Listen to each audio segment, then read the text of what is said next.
Why, hello, everybody. It's been a little bit since I put up a video review, but, um, and it's one of the reasons why I'm here. Normally, this would be like, hey, I'm going to the theater to see something theatrical, but deciding that I'm watching something at home.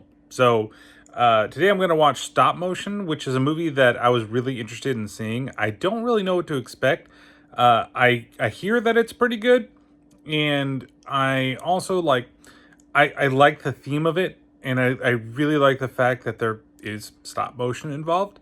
So I'm expecting kind of a weird, kind of trippy type of movie. It's available on Shudder right now, so we're gonna check it out, and I'll be back with a review.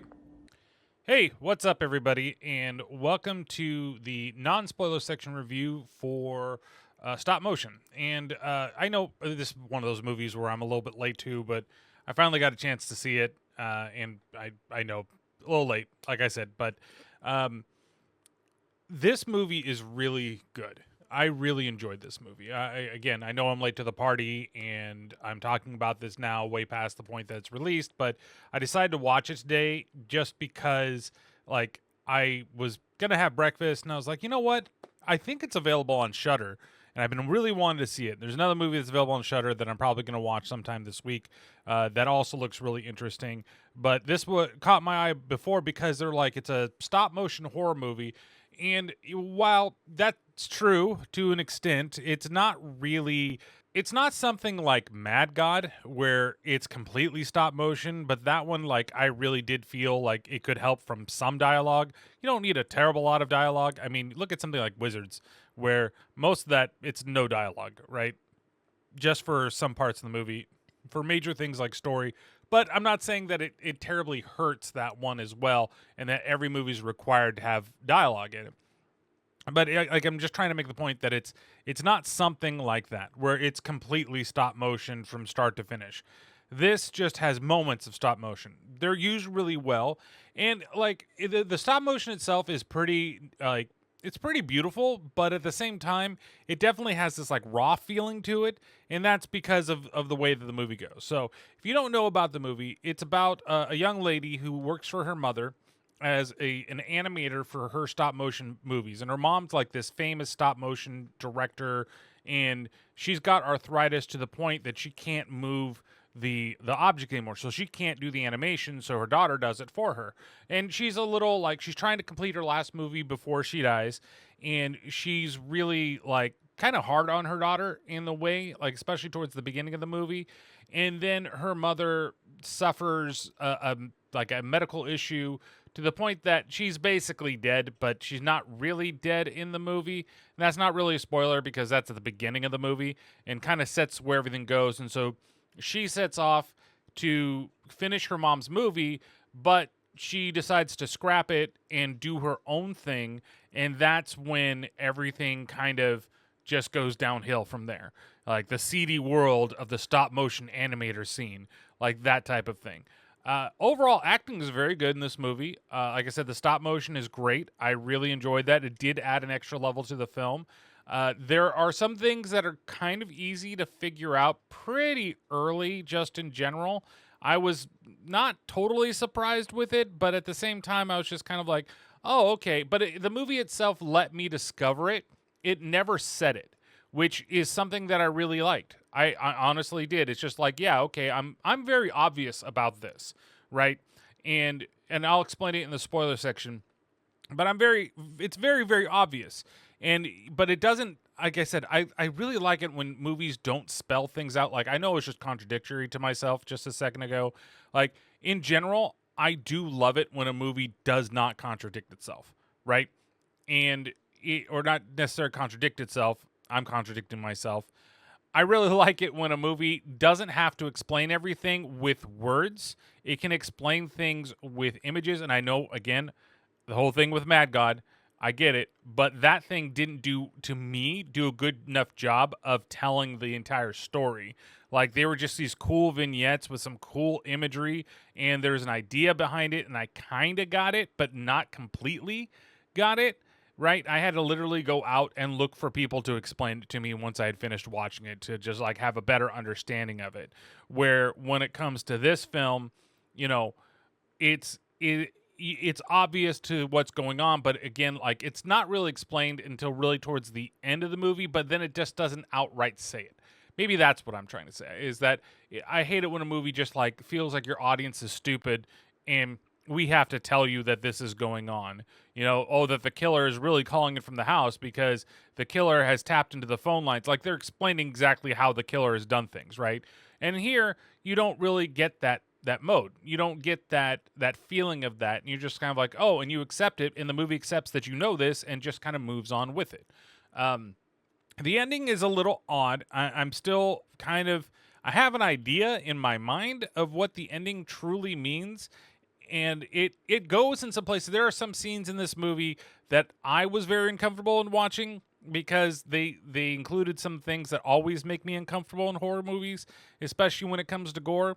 It does have a decent amount of gore. It has a couple of scenes that I was kind of like, oh, and there's definitely one that I was really shocked at, and that was the one that was hard for me to watch.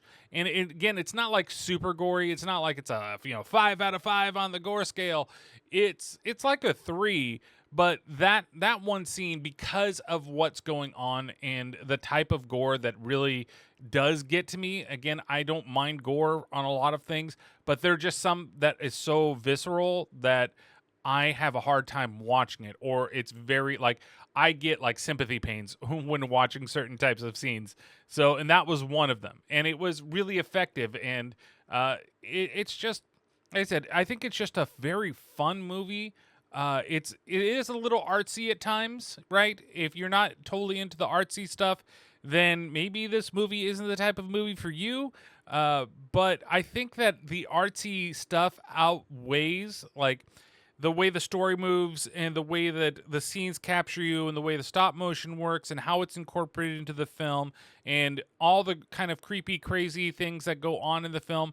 I think that really like the artsiness doesn't and I know I said outweighs, but I mean doesn't outweigh what the message is and what the movie is able to do. I think that it's a very fine film. I think that if you watch it, it's available currently on Shudder, at least at the time of this video recording. It's worth your time. It's definitely worth the time, and I'd give this a solid 4 to 5 blue balls. I mean, I think that it's, like I said, I think it's a very solid movie, and we'll be getting into spoilers in just a second. So if you're stopping here to go watch the movie, please do. Otherwise, for those that enjoy the spoilers, we'll have it in just a moment. And thank you guys so much for watching. And I'll say it here because I should say it more often, I guess, in these videos. But a lot of the people that come by the channel, they watch the stuff. There are a lot of people watching the videos aren't subscribers. Really love it if you guys would, give the video a like and subscribe. It'd be really awesome of you. You don't have to, but I'd appreciate it if you did. And let me know in the comments below, like, your thoughts on the movie. So we're going to cut over into spoiler section, so I'll see you guys in just a little bit.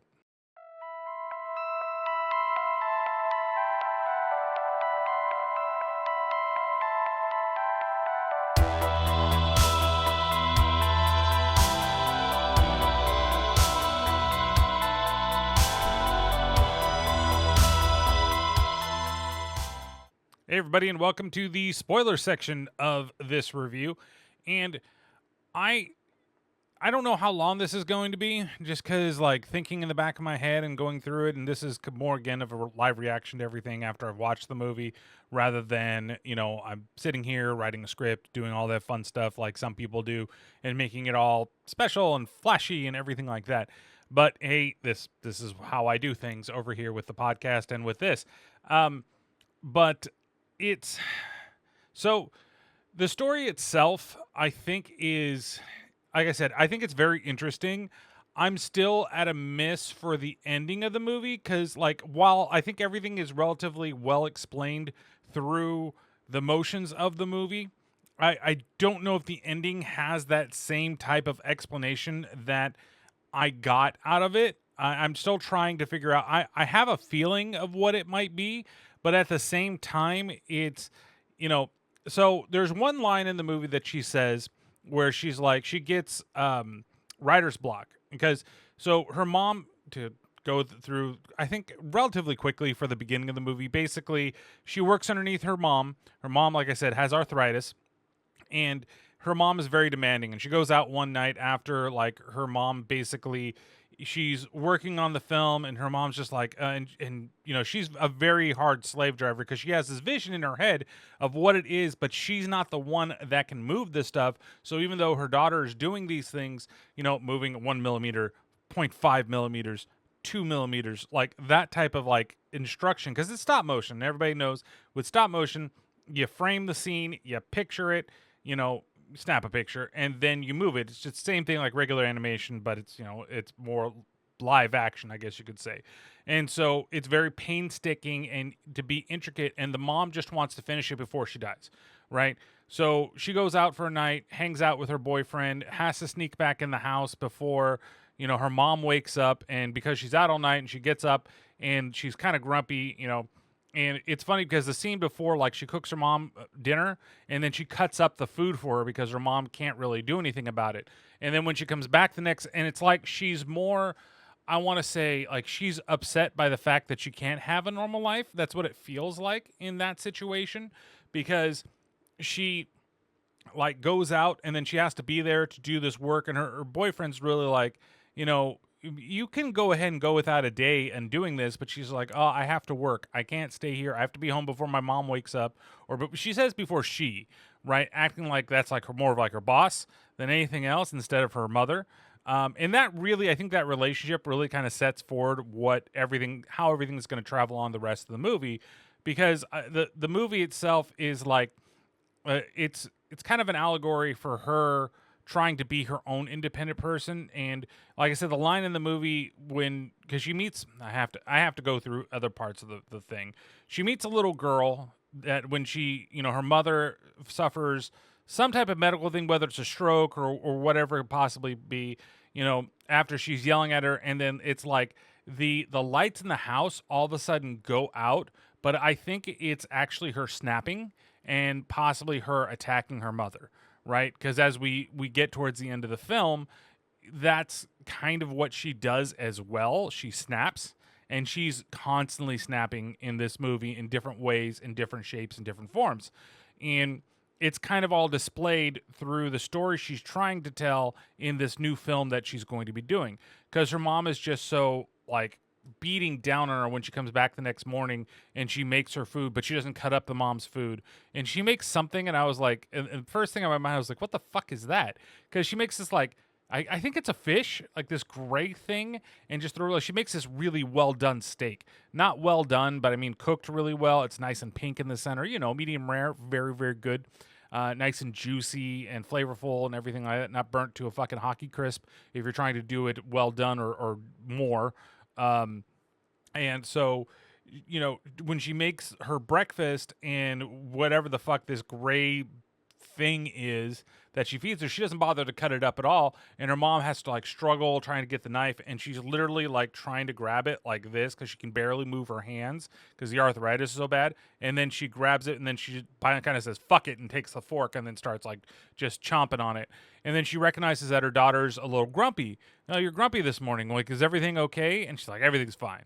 And then when they start getting into it, like, her mother is a lot more aggressive than she was in the beginning, because even before she went out, she's like, I have some ideas on the film, because the mom just didn't know. And she's like, well, what are your ideas? And then it cuts to the night scene of her dancing in a club. And even starts with her like dancing in a club and a bunch of lights flashing around and everything like that, bunch of colored lights, and her staring at the camera, which I think is a really interesting start to the movie. And I still have had problems like connecting the dots between that and the rest of the film. But it's more like she's enjoying herself there, or maybe that's the, you know, the thrill of the work that she's doing, because she really does love being an animator, right? Even though she works for her mom, but she wants to, again, she does want to do her own thing. And so she meets this girl after she moves into this apartment because she wants to finish the film for her mom and with her own ideas, right? And so when she does this, her boyfriend's like, well, you can still come stay with me. You can just use this place to film your movie, and then come, you know, live with me for a little bit and get away from all of this and to give yourself some type of space from it. But she declines, and she's like, no, this is where I want to be, and this is what I'm going to work on. So she's like, she's moving stuff upstairs, and then she runs to a girl, and I love the first interaction with the little girl, because she goes up and then she tries to move out of the way, and the girl purposely moves in front of her. And that's where like things in the back of my mind started like churning with who this little girl could be. And so she asks her to move out of the way. The little girl, of course, does. And eventually, the little girl comes back. And when she shows her what she's doing, because she's like, yeah, this is stop motion. She's like, so it's a cartoon? You're like, no, it's stop motion. And then when she shows the girl and it's animated, she's like, so it's a cartoon. And it does make me kind of laugh. But the little girl tells her a story. And that's what she starts animating instead. Like, she totally destroys all of her mother's stuff to use the bodies to make the new characters out of the wax that she's using. It's called like memorial wax or something like that. And and then when she doesn't want to do something the little girl asks her to do, right? Because the little girl goes through and says that when she sees it the next day after she's filmed it, like literally she goes to sleep, she blacks out once again, and she wakes up with her boyfriend calling to her inside this new apartment, and all of her mother's stuff has been destroyed and is all thrown all on the floor, and this whole set has been created, and this new doll, I'm using doll loosely, this new caricature or wherever you want to call it, has been created based upon what the little girl was talking about. And the whole set being now a forest, instead of it being about this Cyclops that trades one of her eyes, wasn't a Cyclops before, but trades an eye to learn about the, how to, it's like how to get the power of the gods, but then realizes she just sees in the future and she sees her own death. And the girl calls it boring, and that's why she changes the whole thing. But she's destroyed the whole set. And so, she looks and kind of amazed, and when the girl then tells her that, hey, these things aren't made right, you need to use something that gives it more life to it. How about you use this steak? And so to create it more like a fleshy feeling with the thing, and that's creepy enough. And she does it, and she covers it in the wax after it, and it looks like it's more realistic, even though the characters themselves aren't. And as she continues to show the story, she's like, well, you got to do something else with what they call the Ashman, right? The story of the Ashman is him coming in, and in 3 days he comes 3 times, and within those 3 times something happens to you. The first, he knocks at the door. The second, he touches you. And then the third, profit. I guess that's what it is. And so when she does the second scene, the little girl's, oh, it's still not good enough. You need to do something has a little more feel to it, a little more realistic. And it's like, well, we're not going to use the stakes again, right? No, she wants her to use a dead fox that she finds out in the middle of fucking nowhere. And it's like, okay, that's creepy enough. Like, you're going from meat to dead fox so fast. And the girl rejects it. And when she does, she all of a sudden has writer's block. And when she's talking about it, she's like, I just feel like I can't do anything without somebody telling me what to do. And that's basically a big overarching theme, because her mom's in the hospital. Her mom's been the one to tell her exactly what she needed to do and how she needed to do her movies. And when she tried to do her own thing, she wasn't able to fully accomplish it. And it's taking this little girl to actually give her a story, to tell her things. And really right away, and, again, this is the spoiler section, so you're going to be spoiled. I kind of was like, that's just a youthful representation of herself, right? That's the side of her that is the creative side that she's kept for so long, and it's telling her exactly, and she really has this these morbid ideas of what she wants, and that's what's being put to this film, right? And maybe she's pushed this away because she doesn't really want to accept that that's what she really is kind of into and what she really wants to create. And her mom didn't want that, and it's possibly what she told her mother, right, who now can't tell her anything and can't hide anything away. And that's why I feel like in the beginning of the movie that the snap of, because she's able to do it, and then her hands start shaking really bad. This isn't the hand that I shoot with, it's this one, that type of thing. And then when the power cuts out and then her mom's on the floor, that in my mind is her actually strangling her mom, and forcing her down to the ground and all that stuff. So it's she's the reason why her mom is the way that she is right now. So, a lot of the movie then goes back and forth between her and the girl, like describing the scenes, her animating it, us seeing the animated scenes. Again, these scenes are really beautiful and they're quite terrifying. And there's quite a few good jump scares in them using some of the stop motion scenes that are really well.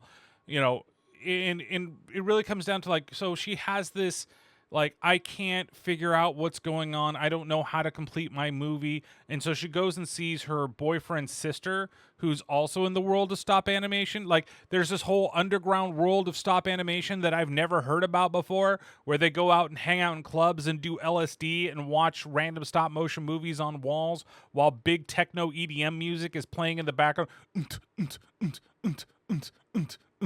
Oh, look at the way those mouths move. Oh, that arm, it's so fluid. Yeah. Like it's it's just weird. But she goes to get some LSD because she's like, "Oh, I heard, I'm having a little bit of problem thinking of things, and I've heard that you know how to way to do it. You were talking about it earlier. So how about you give me some drugs and I'll go ahead and, get my mind fucking blown." And the scene is weird because she's in this place. I think she has sex with a random guy, but I think it's her boyfriend, but maybe it's not her boyfriend. And then like she's feeling along his back and then like trying to like claw into it, almost like she's trying to rip his back open. And then there's some weird bald person in the side of the room there that's watching them have sex, just like, guys, they're fucking. It's it's odd. I don't know what to make of this scene, but it's really when she gets into the room and she's on LSD and she's watching like a marionette type puppet animated on the wall back there, almost like it's this weird Howdy Doody, or the one puppet from Don't Speak.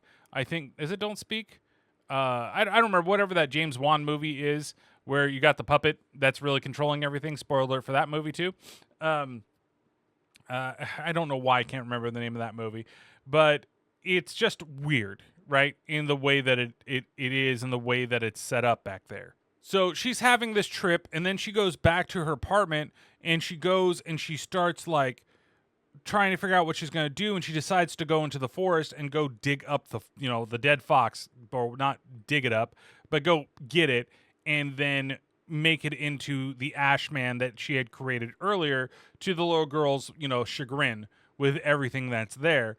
And then the girl tells her more of the story and then tells her how she's gonna do it, but the girl's like, she's like, no, that's not how the second part works.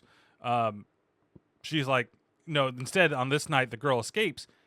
And then we get another surreal section of her like filming the scene and you seeing it. Then all of a sudden the Ashman comes out of the set and starts chasing her, and chases her into this room where she becomes clay or wax herself, right? Like she falls to the floor, and then it transitioned to her being a stop motion wax figure, but it's just like a basic stick figure that's all white and everything like that.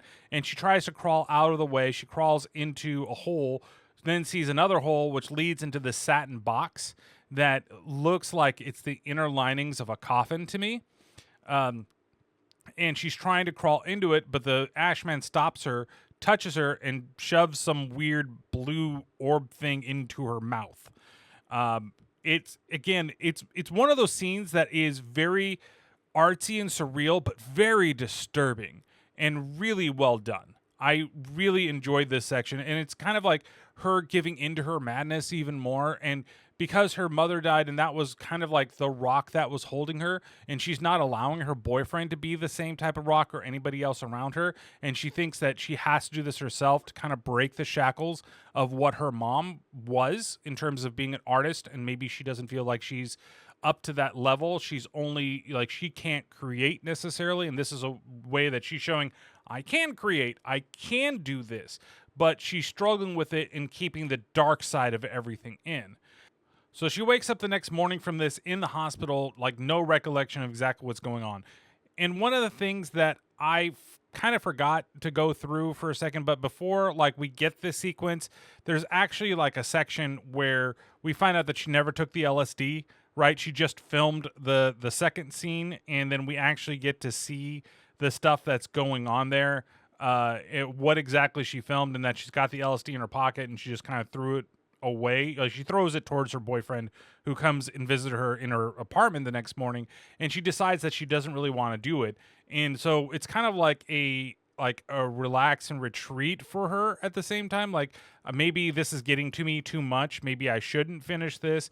And she goes and takes a shower in a like an odd scene where she's showering, and then she goes and she starts scratching her leg, and then she pushes on it, and it like turns into the wax. Like, her skin is just the wax, and she's pushing through the skin, and you don't get any blood or anything like that in that scene, but it's just kind of a creepy scene in the shower that I really like. And then it cuts really fast to actually her like having the like being back to being regular, and not experience the stuff with the skin. And so she decides that she's going to go back to the apartment, and she wants to finish doing the film. And that's when she actually, it's another creepy scene. This one was a little bit rough to watch, not as rough as one of the other scenes, but like, she's laying in her bed in her apartment, and then the little girl from the animated movie comes out, and we get the mix of stop motion and live action. She walks to her leg to where that spot is, and then she slowly opens the leg up. It's not so close, but it's like she's reaching in there trying to grab something, and that's when she wakes up the next morning. And it's like, that part's not so bad, and it's not, it's like a dream. She's not in her apartment, and it just, that one looks more like stop motion. Oh, hey, here's the thing open. It's the next part when we get back to the leg that everything's there. So she decides that she's also going to go work for her brother's sister at this place, because she thinks that that's going to give her like more of a normal life. And this is all leading up to the scene I was talking about, so I skipped way too much.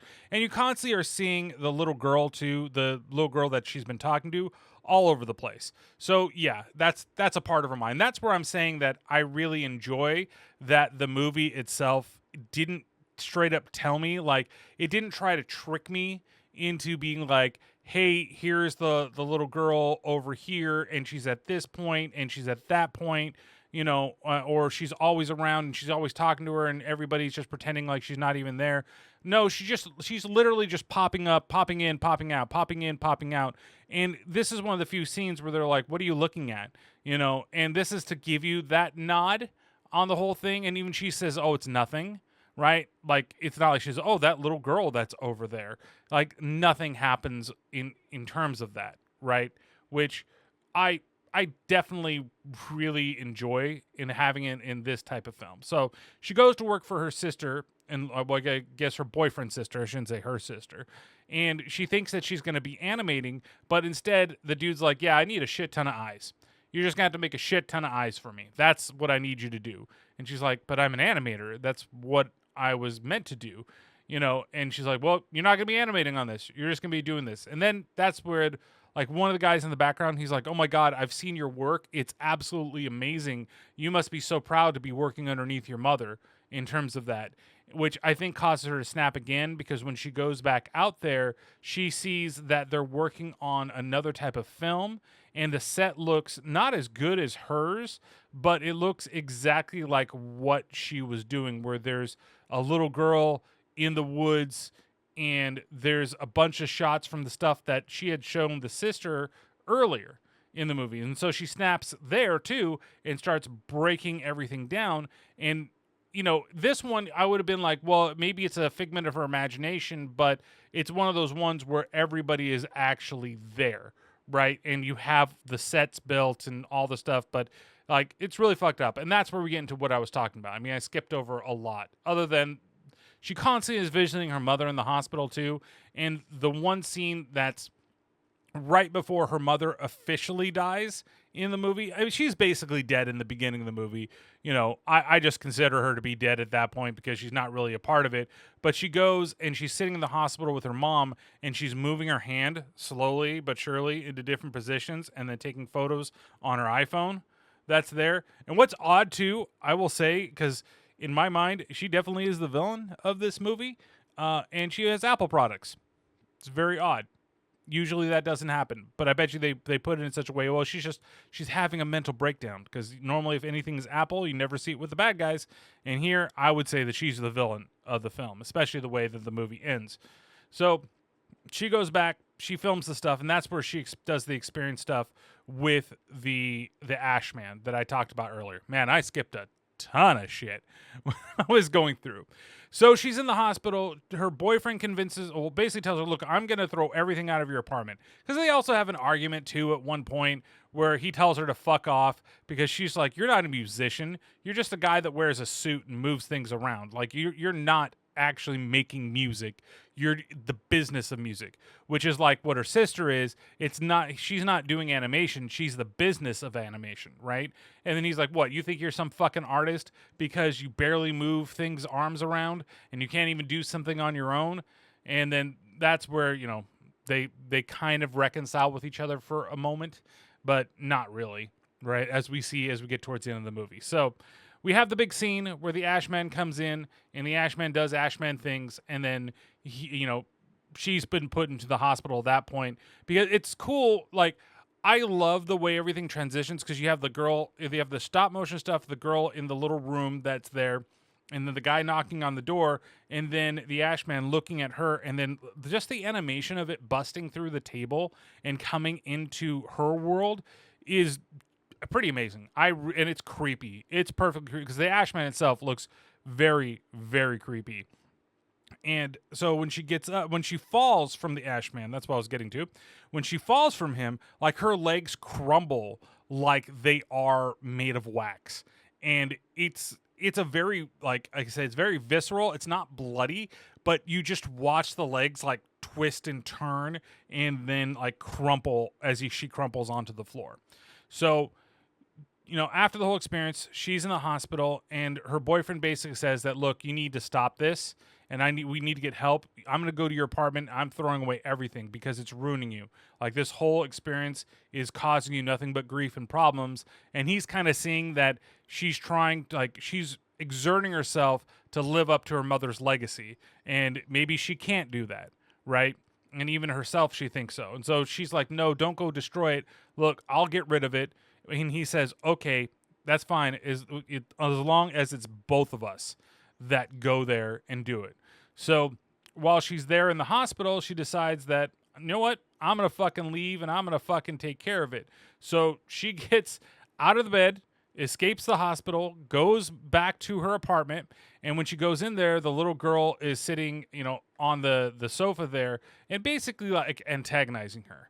And so she's like, I'm going to have to do what I need to do. And she begins choking the little girl. And the girl's like, what the hell are you doing? Like, because it's very slow. Like, she puts her hands on her and then she slowly moves her over to the couch. And then you can see like her hands like come onto her neck and like choke her out. Also in the scene where she goes to see her mom is now dead, the little girl once again shows up to, again, alluding to everything. And she even's like, you see her in the corner for a second, and then all of a sudden you see her at the door, and she's got her bag. She's like, okay, here, ready to go, And then she has to bust back into her apartment with a fucking, fire extinguisher because I guess they changed the locks on her, or it's like, it's weird because when she busts through, like the chain from the door was put on, and how do you put the chain on the door if nobody's been in the apartment? I don't get it, but nonetheless, so. She basically chokes her out over there. And when she chokes her out, the girl like dies supposedly on the couch. And then she pops up behind her. She's like, you feel better now? Can we continue doing what we're doing? And so that's where she goes and finishes the film. And she's trying to do it. And they say that she needs to add something else to the Ashman to make it even more real. And that's where she's wants to make it. The girls basically tell her to use a part of herself. So her legs, like I said before, like the thigh itself was cut up, and I was pulling down my shorts so that you could see parts of my thigh, but you can't see it on video. So put that image in your mind. But she goes there and she takes the stitches out one by one. And if that wasn't bad enough, then she herself starts like spreading open her skin, and that's the part that was just, it was too much for me to watch. Like, I don't mind gore, but it just feels very realistic, and like I get even thinking about it right now, I get those like phantom pains of having it there as well. And it's just it's a crazy scene. And then, because she just takes like a rope and sticks it in her mouth and is biting onto it. And then her boyfriend and her boyfriend's sister show up to make sure that she's okay. And then they see her what she's doing, trying to stop her. And they run over to her, but she manages to pull out a tendon from her leg. And that, it's hard. Again, my leg is like actually like hurting in the spot where it would be happening there. So eventually, though, like they try to stop her, and she runs out into the hallway. She pushes her boyfriend down the stairs, killing him, and then she ends up killing the sister as well by taking the tripod that the camera's on and smashing it through her neck. And so she kills both the sister and the brother. And it's another scene that's hard is like she's fighting her on the floor outside of the apartment. And so the sister decides that she's going to attack back. And the way she's going to do it, she's going to pull down her pants and then stick her finger into the open wound. And I was like, oh, God, no, not again. But eventually, she does subdue her. And then the girl looks at her and says, okay, well, you gotta add more to your little puppets now. And she makes life-size versions of the little girl and the Ashman out of the sister and the brother. And then that's where like they're getting ready to animate it and shoot it. Then all of a sudden, when they're trying to do the last scene, then the Ashman turns over to the main character, and she like the little girl is like, no, this is not supposed to happen. What's going on? And so the Ashman goes over to her, backs her into basically a corner that's looked like some of the stuff that she shot before. And that's when like our main girl, she decides to put her hands on her face, kind of like claws, and then her face turns into the wax, and she peels her face down, leaving these wax holes in her face, and gives the face over to the Ashman, who eats her wax face. And then the last shot of the movie is them in the cabin from the story, the way that it looks in the stop motion story. And she walks over to the chest. She's like, and as the little girl is watching the end of the video, and you see that, she's laying on the ground, she's bleeding out, but she's taking pictures with the camera to create the stop motion version of her dying. And the little girl's like, I really like this movie. And that's when she crawls into the same satin lining that we've seen before. And it looks like a chest, but I think it's kind of supposed to be a coffin. And she goes and lies in it, closes the lid, and that's the end of the movie. It's, like I said, I'm still trying to process the end of the movie because, I like it. I like this movie a lot. I mean, it's a 4 out of 5. I'm definitely in that realm.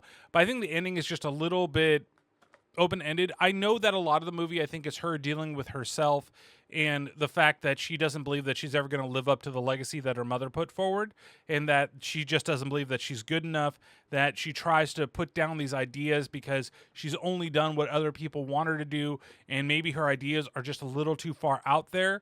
And there's that scene, again, where like she finds out that her sister, her boyfriend's sister, basically stole the idea from her, right? And they're making a movie based on the idea that she did. It's like she snaps once again, but she snaps very publicly, and not like the other times that she snaps in the movie where like power goes out or she blacks out. Like, because when her mom gets injured somehow, the power goes out and it's black. When she destroys her mom's stuff, she blacks out, only to wake up to find out that she has all this stuff that she's done and she doesn't remember a thing. And then even like it's at this point in the movie where it's like that is outward now. It's not just being held inside. And she's kind of through this motion of creating this stop motion movie. It's like all of her emotions are coming out till she finally gets the ending that she wants. And ultimately, did she kill the boyfriend and the sister? That's up to debate. That could be, it could be all just in terms of, her committing suicide here. Again, one of those words I don't know if, I can say on these platforms or whatever, but that's basically what happened, right? That's kind of the way that I feel, because she's just like happy that she's dying and that she's going to be buried and she's putting herself into the coffin. So it's, what are your guys' thoughts? You guys should let me know down below. But yeah, that's basically the movie that you have there. I don't think I did as good of a job as going through it as I have some of the other ones. But I definitely think that it's worth a watch because, like I said, the performances are really good. I think the stop motion is really cool. I think the integration with the live action is really well done. There's some really creepy things in there. There's some decently gory parts in this movie. You know, overall, it's just a very entertaining movie, and it's very unsettling. And yeah, is it artsy in a way? Yeah, it kind of is, but I still really, really enjoyed this movie. So if you've seen this movie, let me know in the comments below what your thoughts were. If you haven't and you decide to see this movie, let me know after you've seen it because I really want to hear more about what other people thought about this film, especially when it comes to the ending. Like the whole journey here is, to me, is just her dealing with that lack of, I don't want to say artistic talent because I believe that she has it, but that lack of, or that, not the lack, but the insecurities that she has around it, right? They're heavy, very, very heavy, to the point that when she finally breaks through insecurities, you know, and then she just started kind of like lashing out in the whole situation. So to the point that I don't think that, in my mind, I don't think that she actually killed the brother and her boyfriend and the sister. I feel like that was in her head, but it could be that it was real. I don't know, but thank you guys for watching. Make sure that if you like the video, that you like, and if you want to give my channel a subscription, subscribe. If you don't like it, dislike it. That's just the way that this thing works, right? And make sure there is a new episode of the Terrible Terror podcast that is available on Friday the 13th, part 5, A New Beginning. And there is going to be other episodes coming in the next couple weeks, as well as a special mini episode where it is my friend Dave and I were talking about our favorite horror sequels, which is turning out to be a lot harder to think about than some of the other stuff that's out there. So thank you guys so much for watching. Make sure that you follow me, check out links below, and I'll see you guys next time. Bye, guys.